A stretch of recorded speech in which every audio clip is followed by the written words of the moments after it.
Bom dia, igreja. É uma alegria estarmos juntos. Você já deu um abraço em quem está próximo de você? Vamos dar um abraço a quem está próximo de nós. Vamos a desejar um feliz sábado. Vamos cumprimentar a quem não cumprimentamos. E vamos a dizer que a graça de nosso Senhor Jesus Cristo seja contigo. Tá bom? Outro pequenininho melhor, mas tudo bem.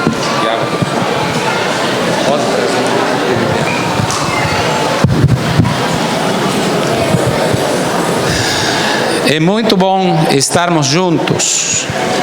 É muito bom habitarmos juntos na presença, na casa do Senhor. Eu só quero, ao iniciar a mensagem desta manhã, desafiá-los. A igreja preparou um material muito espetacular. Este programa é o Bíblia Mais. Esta pasta pode ser sua. Eu digo para vocês que aqui tem um monte de estudos bíblicos, né? Muito bom. Então, o requisito para ganhar esta pasta, que está toda ilustrada, plastificada e toda bonita, e que nós possamos conduzir, vou botar aqui no chão mesmo, nós possamos conduzir uma pessoa aos pés de Cristo ao batismo no mês de maio e no mês de junho, ok? Dia 4 de junho, nós vamos a entregar as primeiras pastas, ok? Então, nós vamos entregar as primeiras pastas neste 4 de junho. Sábado que vem temos batismo, ok? Então, as pessoas que sejam conduzidas a Cristo através do batismo participarão recebendo na festa dos pequenos grupos, que será dia 4 à tarde. Nós faremos a premiação entregando essa pasta às duplas missionárias que estão fazendo esse trabalho. Nós estamos contentes porque temos visto o clube, né? O clube dos aventureiros, e é uma bênção ter o clube dos aventureiros. Eu posso dizer que a etapa mais preciosa da vida é a etapa que nossos aventureiros estão vivendo. Porque eles olham com muita admiração, com muito carinho. Eles estão na idade da esponja. Eles trazem para si tudo que eles aprendem. Eles estão na idade dos porquês. Por que isto? Me ensina isto. E por que isto? E por quê? E por quê? E por quê? E por quê? Agora, nós necessitamos abrirmos juntos a palavra do Senhor, e eu queria começar vendo com vocês o livro de João, capítulo número 1. Vamos começar com Jesus, porque o aventureiro maior é nosso Senhor Jesus Cristo. É aventureiro porque ele se dedicou a uma missão que foi ela toda aventura. E no livro de João, capítulo 1, verso 14, nós encontramos que a Sagrada Escritura diz: e o Verbo se fez carne e habitou entre nós, cheio de quê? De graça e de verdade. E vimos sua glória, a glória como o unigênito do Pai. Eu queria partir deste texto. Jesus veio neste mundo, o Verbo se fez carne, habitou entre nós, cheio de graça, cheio de verdade. E nós vimos sua glória como unigênito do Pai. Vamos a voltar para o livro de Lucas, capítulo 2. Lucas, capítulo número 2.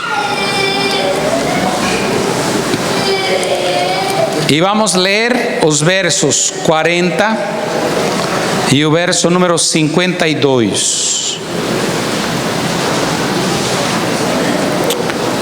Crescia o menino e se fortalecia, enchendo-se de quê? De sabedoria. E a graça de Deus estava sobre ele. Há uma obra que tem que ser feita, uma obra que tem que ser realizada. E essa tarefa não pode ser confiada a uma babá. É a tarefa de conduzir nossos filhos, porque há uma relação estreita entre nós, pais, e nossos filhos. Deus poderia ter nos feito de tal forma que nós possamos ir na bomba de combustível e colocarmos, diríamos, me dê 10 reais de comida. Mas observem o que Deus fez. Deus não nos fez com um tanque para botar comida. Ele nos fez com uma boca. E em nossa língua colocou as papilas gustativas, de modo que nós possamos experimentar o que é doce, o que é azedo, o que é amargo, o que é frio, o que é quente. Possamos experimentar a textura e o olfato que Deus colocou bem próximo também de nosso sistema gustativo. Permite que nós possamos experimentar o odor e o sabor das coisas que nós comemos. Mas quando a gente observa como Deus fez as coisas, primeiro a criança é gestada no colo da mãe. E Jesus passou por essa experiência. Pode ser que na vida de Jesus foi um pouco diferente, porque o livro de Hebreus capítulo 10 diz que Deus preparou um corpo para que Jesus Cristo fosse encarnado. Jesus era de uma natureza um pouquinho diferente da nossa. Não podia ser exatamente igual à nossa, porque nós temos uma tendência que conduz para quê? Para o mal. Jesus tinha uma natureza semelhante à de Adão antes da queda. Mas o corpo de Jesus era do tipo semelhante das pessoas que viviam nos seus dias. De modo que se Jesus tivesse nascido entre os cearenses, Jesus se pareceria com quem? Com os cearenses. Como Jesus nasceu no meio dos judeus, da tribo de Judá, ele se parecia com um judeu. Ao ponto que as pessoas diziam assim: não é este filho de José? Não é Maria sua mãe? Não estão seus irmãos juntamente conosco? Mas o que a palavra de Deus disse? O menino crescia e se fortalecia, e a graça de Deus era com ele. Jesus era cheio da graça de Deus. A graça de Deus acompanhou o crescimento de Jesus, e a graça de Deus quer acompanhar a vida de nossos filhos. Deus quer que nós possamos ajudar a nossos filhos a prepará-los como cidadãos desta terra, para que eles sejam uma bênção para a nossa família, sejam uma bênção para a sociedade em meio da qual nos desenvolvemos. Eles sejam uma bênção para o mundo e sejam uma bênção pela eternidade. Quantos dizem amém? Amém. Mas isso requer que coisa? Dedicação. Requer esforço de nossa parte. Requer oração, requer entrega, requer comunhão com Deus. Requer que o pai assuma o compromisso de entrar nessa tarefa. Porque um filho não nasce como a erva. A criatura mais indefesa que existe sobre a terra chama-se ser humano. O ser humano é totalmente dependente. Você pode observar uma vaca. Quando ela nasce, né? Ela sai da placenta, né? E aos poucos minutos ela se ergue. E ela pode valer-se por si mesma. Ela pode caminhar. Acontece assim com o cavalo, acontece assim com o pintinho, acontece assim com todos os animais que vivem sobre a terra, exceto algumas exceções, em que as mães dão um cuidado especial, porque a criança, como no caso dos gatinhos, né, não olham, não enxergam. Quem cuida dos gatinhos? É a mãe. Pega, né? Chega, pega do pescoço, levanta, traz, leva. E eles dependem muito de quê? Do olfato. Mas no caso de uma criança de colo, é tão dependente, e a relação e a intimidade é tão próxima, que a criança cola no peito da mãe e ela olha para quem? No olho da mãe. Isso é amor à primeira vista, é olho no olho, né? Essas conversas, e a mãe falando e começando, diríamos, o trabalho da graça de Deus. A graça operando através de uma mãe que vai ensinar a seu filho duas coisas: o amor e a obediência. O que é sim e o que não. Jesus, por amor de nós, se submeteu às leis que nós passamos de crescimento. Por isso a Bíblia diz que Jesus crescia. Abra sua Bíblia no livro de Lucas capítulo 2, verso 52. Diz: Jesus crescia em quê? Em sabedoria. Que mais? Em estatura e em graça diante de Deus e dos homens. A graça de Deus faz a diferença em nossa vida. E eu quero mostrar para vocês ao longo da mensagem desta manhã que a graça de Deus, e unicamente a graça de Deus, a dependência do poder de Deus, fará com que nós possamos ser vencedores. Porque nós temos defeitos, temos fraquezas, temos fragilidades, temos debilidades, temos pecados que unicamente podem ser vencidos pela graça e pelo poder de Cristo. Eu falava com um irmão e eu dizia: as portas, a Nova Jerusalém tem 12 portas. E as 12 portas da Nova Jerusalém estão todas feitas de pérolas. Mas você já pensou como é que uma pérola se forma?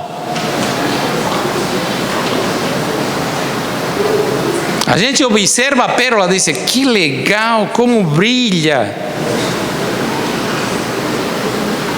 Mas a pérola é fruto de algo que fere a concha. Ela não tem braços, ela não tem pernas. O único que ela pode fazer para se defender é o quê? Quando algo invade ela, ela começa a rodear ela com quê? Com uma baba, com uma gosma. e vai envolvendo, e aquilo que feria ela torna-se em quê? Numa pérola. Então, uma lição que Deus nos dá é que pela graça de Deus nós chegaremos lá. Então, na vida de Jesus foi crescendo em sabedoria. Nós temos que ensinar a nossos filhos. O Senhor disse: instrui a criança no caminho em que deve andar, e quando ela se for velha, não se afastará do caminho. Há uma tarefa, há uma obra que tem que ser feita. Nós temos que ensinar a nossos filhos a tomar as decisões. O maior legado que um pai pode entregar a seus filhos não é um carro último modelo, não é uma conta no banco, não é um apartamento no prédio mais luxuoso. O maior presente que você pode dar a um filho é ensinar a ele a tomar suas próprias decisões, a fazer as escolhas no temor do Senhor. Porque se você aprende simplesmente a seu filho que para viver na vida ele tem que conquistar coisas, Jesus faz a pergunta e diz: de que aproveitará ao homem granjear todo o ouro do mundo, se no final ele vai se perder? Então me acompanhe para ler 2 de Timóteo capítulo 3, verso número 15 e verso número 16 e 17.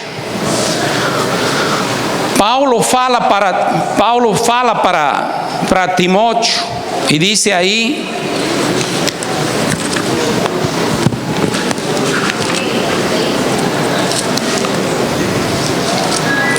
a palavra do Senhor disse aí, o que nós temos que ensinar a nossos filhos. Paulo disse aqui bem claro, né? No livro de Timóteo, ele disse assim, 2 de Timóteo, capítulo 3, verso 15. Olha o que diz aí. E que desde a infância sabes, que coisa? As sagradas letras, que podem tornar-te sábio para quê? Para a salvação pela fé em Cristo Jesus. Agora eu tenho uma pergunta a fazer. Nós estamos vivendo na era da tecnologia. E eu observo que a maioria dos pais tem uma tentação, porque os meninos são hiperativos. E todo mundo tem um celular. Muitos têm feito do celular a babá. Eu estava observando, né? Nós estávamos numa reunião, num pequeno grupo, e a mãe tirou o celular da mão do menino. O que aconteceu?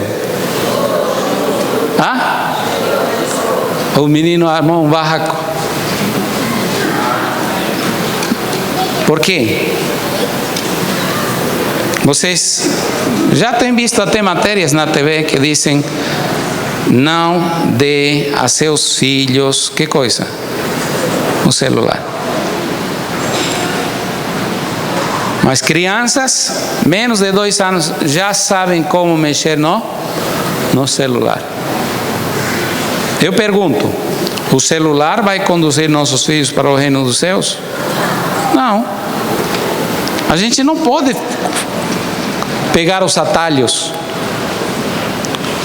A tecnologia ajuda sim, mas o homem está usando a tecnologia mais para o mal que para o bem. Eu pergunto, quantos lares têm acabado no divórcio a causa de um celular? Quantas pessoas querem arrumar os problemas da igreja ou problemas pessoais que deveriam ser entablados como? Olho no olho, em forma pessoal, através do celular. Se colocam em redes sociais coisas, as maiores barbaridades que você pode sonhar ou imaginar. Então, nós temos que ter consciência. A Bíblia orienta e a Bíblia diz: olha, você tem que ensinar a seus filhos. E tem que ensinar de uma forma atrativa, que ele ame, que ele se apaixone. Você não gasta quando você faz um investimento em coisas para que seu filho ame o reino de Deus. Ame as coisas de Deus. Os melhores livros, a lição da escola sabatina, as historinhas, DVDs, músicas, coisas que levem o Espírito e que gravem e que levantem nele um muro de proteção. Que guardem e entesourem no coração da criança as coisas que servirão no dia de amanhã. E aí deveríamos fazer um pulo agora. Segundo homem escolhido para ser rei. O primeiro era bonito, era lindo, era o cara, porque a Bíblia diz que não havia mais bonito do que ele. Olha para quem está do seu lado e diga assim: você é lindo. Você é bonito, rapaz. Alguém pode dizer: eu estou careca, está zombando de mim. Não, você é bonito. E eu tenho uma boa notícia. Com o passar do tempo, os cabelos vão caindo, as rugas vão caindo, né? Mas qual é a boa notícia? Está chegando o momento em que Deus fará novas todas as coisas. E se nós entraremos pelos portais da Nova Jerusalém, será porque a graça de Deus operou em nós. Pela graça de Deus, disse Paulo, sou o que sou. Não eu, mas a graça de Deus tem que trabalhar em mim. Deus enviou Samuel para ungir o segundo rei. Ele estava com medo porque Saul era uma pessoa impredizível. Mas Deus dá a orientação e disse: não se preocupe, vai fazer um sacrifício. Não diga nada, não diga a ninguém. Não revele o segredo. Leve o chifre com óleo, com azeite. O azeite da unção. Nós necessitamos o azeite da unção. O Espírito de Deus quer ungir nossa vida cada manhã. Necessitamos acudir à presença de Deus para que o Espírito de Deus nos unja, para que a graça de Deus funcione em nossa vida. E lá estava a família reunida, festa, sacrifício, comida boa.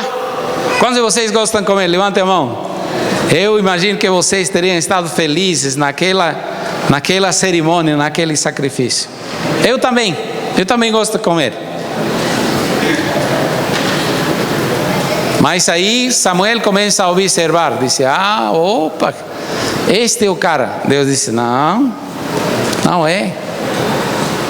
E passaram os 7. E quando veio o último, Deus disse assim: unge-o, porque este. Eu quero fazer uma pergunta a vocês: por que Deus escolheu Davi?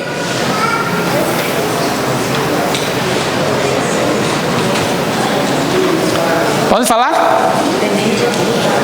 Ele era temente a Deus.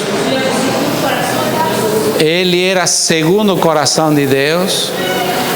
O que significa ser segundo o coração de Deus? ele gostava de fazer a vontade dele? Vamos abrir a Bíblia. Vamos a ver. 1 Samuel capítulo 17.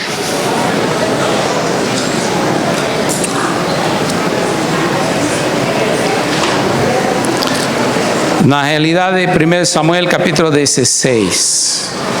Encontrou?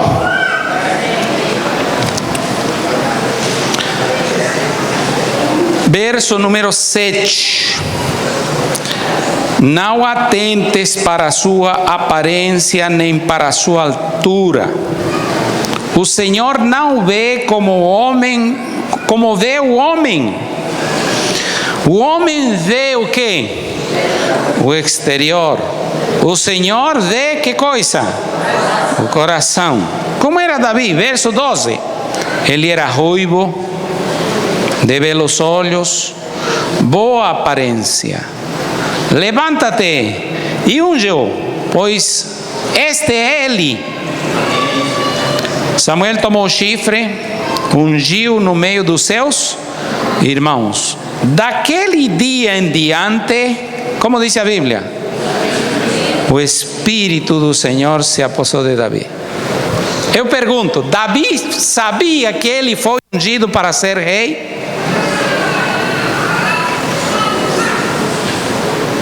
Sabia ou não sabia? A família sabia que Davi foi escolhido para ser rei? Não. O profeta não disse nada. Mas agora pense uma coisa. A graça de Deus estava trabalhando na vida de Davi. E a graça de Deus tem que trabalhar em nossa vida. Quantos queremos estar no céu?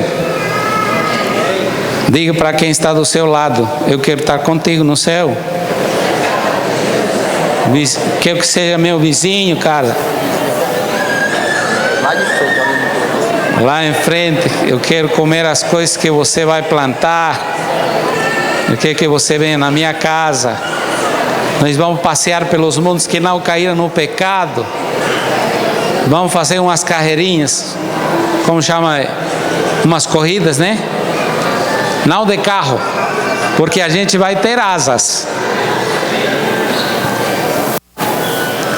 Davi era um homem segundo o coração de Deus, porque ele permitiu que a graça de Deus operasse nele.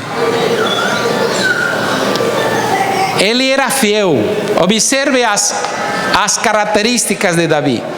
Vá comigo para o capítulo 17. Não, capítulo 16, última parte, verso 18. Conheço um filho de Jessé, belemita. O que sabia ele? Sabe tocar. Rapaz, ele é roqueiro. Ele toca bem um pagodinho. É isso que diz aqui? Não. Davi sabia que a música nos acerca a Deus ou nos leva para longe dele. Porque algumas pessoas não estão conosco na igreja? Porque o mundo, através da música, tirou eles da comunhão da presença de Deus. A música tem o poder de gravar a mensagem, a verdade ou erro. Não há questão neutral. E no conflito nós estamos vendo cada vez mais direto e mais ousado. O inimigo antes gravava questões subliminais, agora a mensagem é de frente.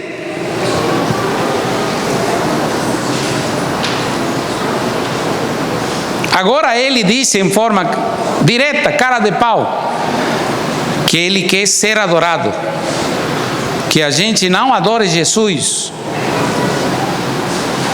Davi sabia a importância da música e ele aprendeu esse talento para gravar a verdade eterna no seu coração. Segundo, limos em Lucas capítulo 2, verso 52, o menino crescia e se fortalecia. O que diz o verso aqui? Ele era forte. Ele malhava todos os dias na academia? Sim ou não? Ele malhava cuidando das ovelhas. Misericórdia, né?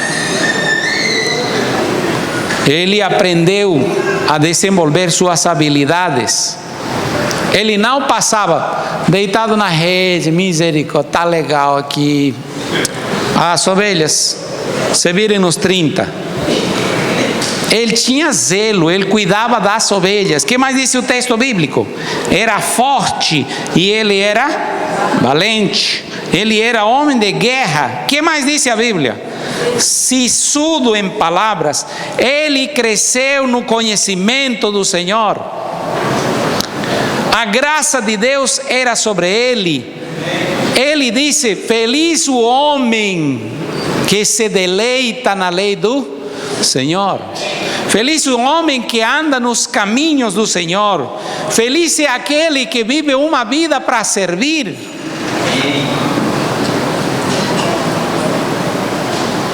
Não está se encostando nos outros para que os outros deem o que ele precisa. Entende o que a palavra de Deus diz? Deus nos deu um cérebro para pensar, nos deu mãos para trabalhar, nos deu coragem para vencer na vida. O céu é para os lutadores. A graça de Deus não invalida nossa ação. O que estás fazendo? Estou esperando na graça de Deus. Misericórdia. Nós temos que correr atrás. Ah, pastor, sábado é problema. Sábado não é problema. Sábado é tempo de bênção. Sábado é tempo de adoração. Alguns usam o sábado como uma excusa para não fazer a vontade de Deus. Porque não estudas? Ah, sábado. Queridos, nós temos o privilégio de testemunhar. Outro dia chegou aqui um menino, né? Disse: estou desempregado há 6 meses. Aí nos juntamos, fizemos uma cota, entregamos algo de dinheiro para ele. E combinamos entre o pessoal que estava no grupo, no estudo bíblico, trazer coisas, né? Alguém vai trazer uma farinha láctea, outro traz um leite, outro traz um arroz, um feijão. E eu trouxe. O sábado seguinte, que íamos nos encontrar com o rapaz, trouxe. Mas ele me procurou, não na hora do estudo, ele me procurou 10 horas da manhã, e a gente estava fazendo o voto batismal, e ele disse: consegui trabalho, e tenho sábado livre. Estou com minha luz atrasada. Eu digo: mas Deus vai prover. Você estava desempregado, você chegou na igreja, angustiado, desesperado. Uma semana depois que ele vem na igreja, ele consegue trabalho. E ele disse: foi com sábado livre. Queridos, Davi era um homem em quem trabalhou a graça de Deus. Ele cuidava a sua aparência. Cristão não tem que andar maltrapilho, porque nós pregamos também com quê? Com nossa vestimenta.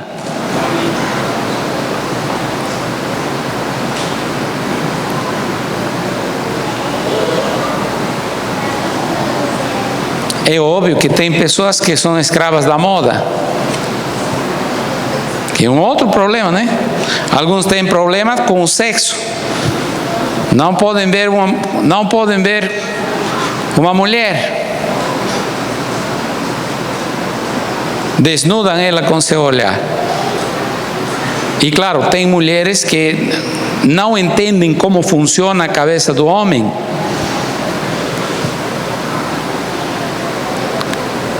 O homem tem um problema nos olhos. Eu estou falando que eu sou homem. O problema da mulher está onde? Aqui. Elas gostam de ser elogiadas.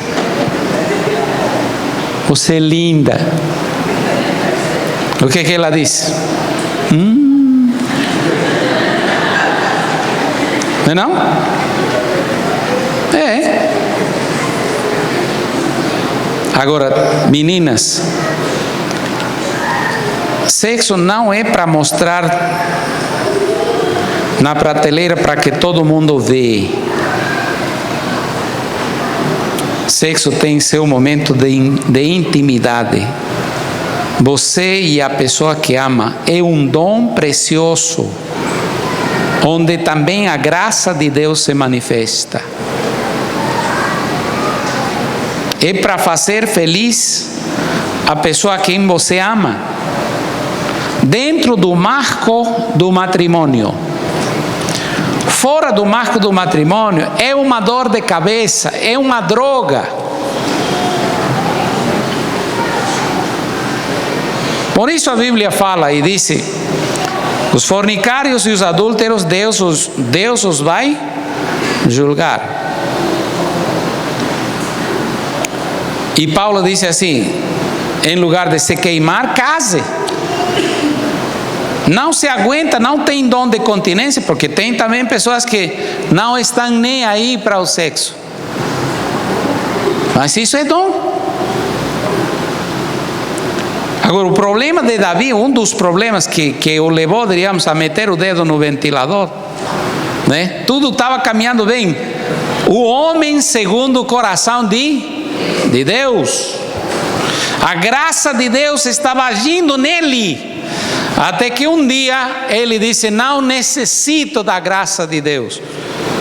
Meu rei, a mulher é casada, não importa, tragam ela. E eu digo para vocês, quanta dor, quanto sofrimento veio na vida de um homem com essa mancha feia.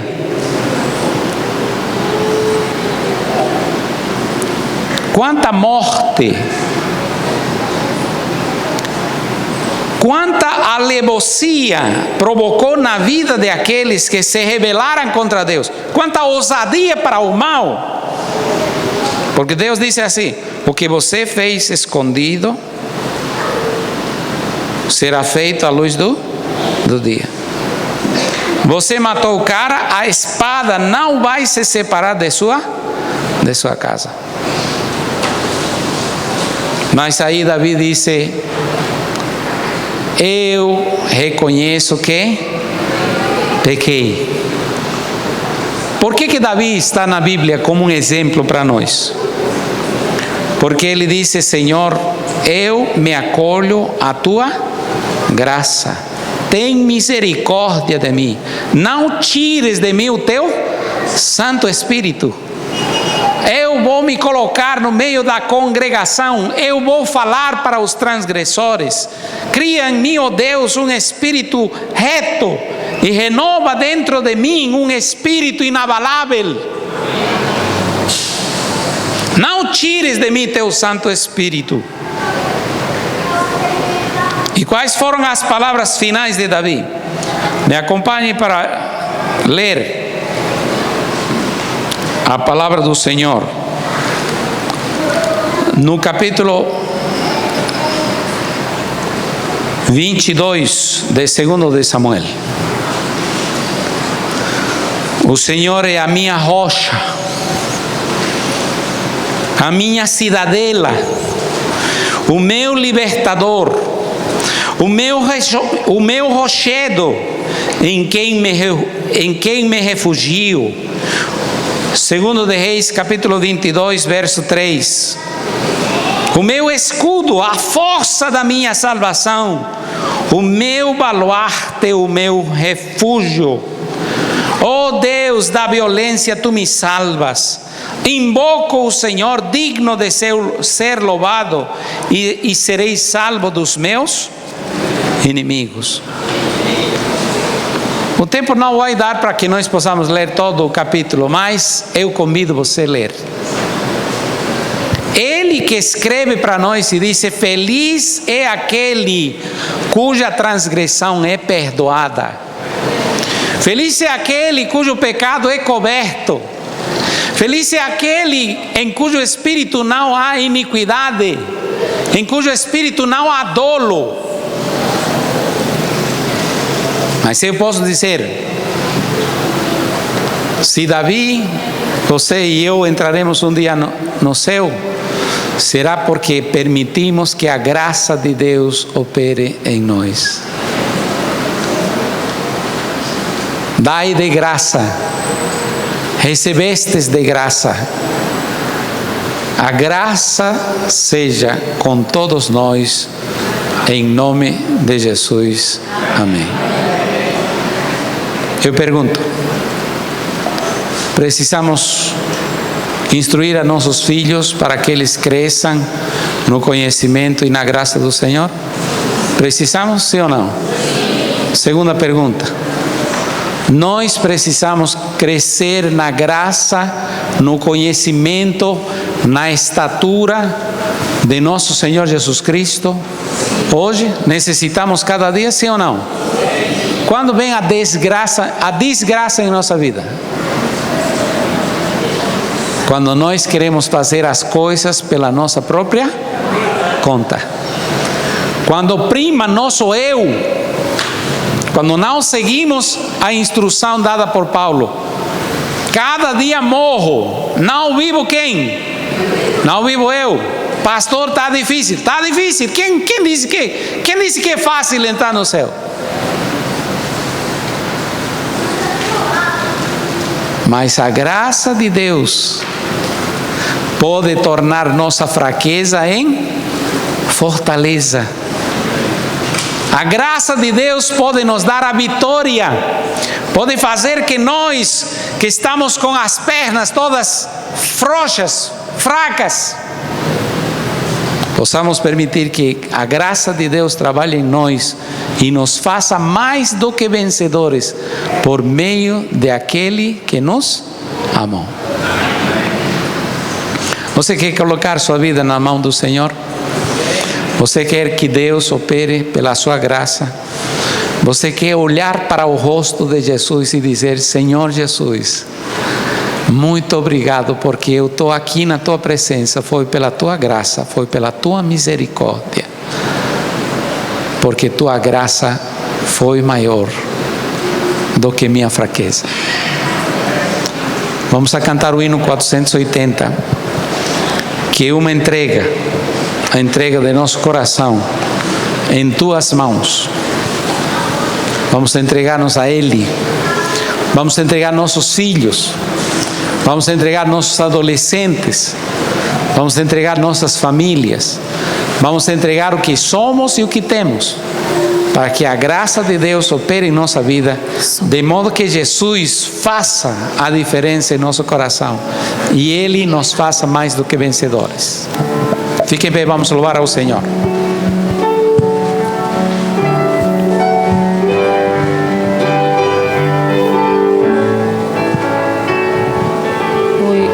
Oi. Azul.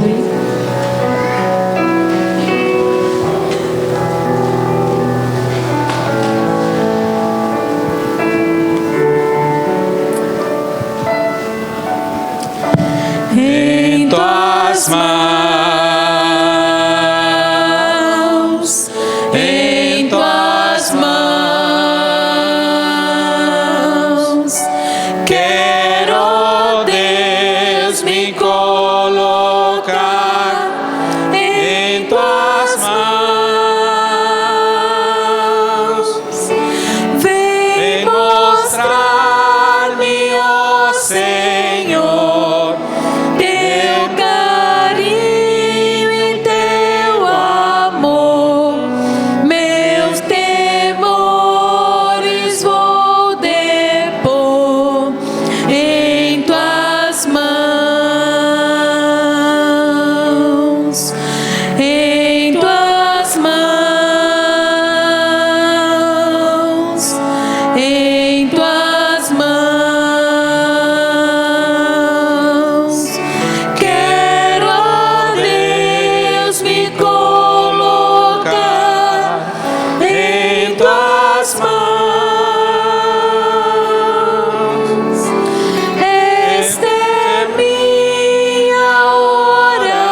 Bondoso Pai, nós queremos te agradecer, te louvar. Pela Tua graça, pela Tua misericórdia, estamos em pé. E provavelmente temos feito muitos pedidos e o Senhor não concedeu. E como falou a Paulo, o Senhor nos fala: a minha graça te basta, porque o poder se aperfeiçoa na fraqueza. E como Paulo, deveríamos nós dizer: de boa vontade me gloriarei nas fraquezas, para que sobre mim repouse o poder de Cristo Jesus. Senhor, ajuda-nos. Estamos vivendo nos momentos finais da história deste mundo. Momentos em que, Senhor, mais do que nunca, precisamos ir à Tua presença, para que Teu Espírito nos possua, para que Teus anjos nos protejam, para que a palavra da verdade seja um muro de proteção, para que nós não sejamos seduzidos, enganados ou desviados pelo inimigo. Querido Pai, necessitamos da sabedoria do céu para instruir a nossos filhos pelo caminho que devem andar. E necessitamos, Pai, sair para dizer para as pessoas que a graça de Deus também quer alcançá-las, e para que o Espírito de Deus nos use para levarmos esperança, para dizer para as pessoas: vocês podem ser mais do que vencedores por meio da graça de nosso Senhor Jesus Cristo. Ajuda-nos a levar esta mensagem de esperança, porque outros estão em situações piores do que as nossas e necessitam saber que o Senhor as ama e que o Senhor quer alcançá-las, que o Senhor quer transformá-las, e que fazendo esta obra, esta tarefa, Tua graça trabalhe neles, trabalhe em nós, e salvando outros e conduzindo-os a Teu reino, possamos, Senhor, finalmente contemplar Tua face, e pela Tua graça possamos receber das Tuas mãos a coroa de vitória que o Senhor colocará na cabeça dos vencedores. Dá-nos coragem, dá-nos valentia, dá-nos atitude para vivermos como filhos Teus. Dá-nos a coragem de escolher-Te como nosso Deus, como Senhor de nossa vida, como Senhor das nossas decisões. E que em Cristo Jesus, pela Sua graça e Seu amor, nós sejamos mais do que vencedores. Oramos em nome de Jesus. Amém.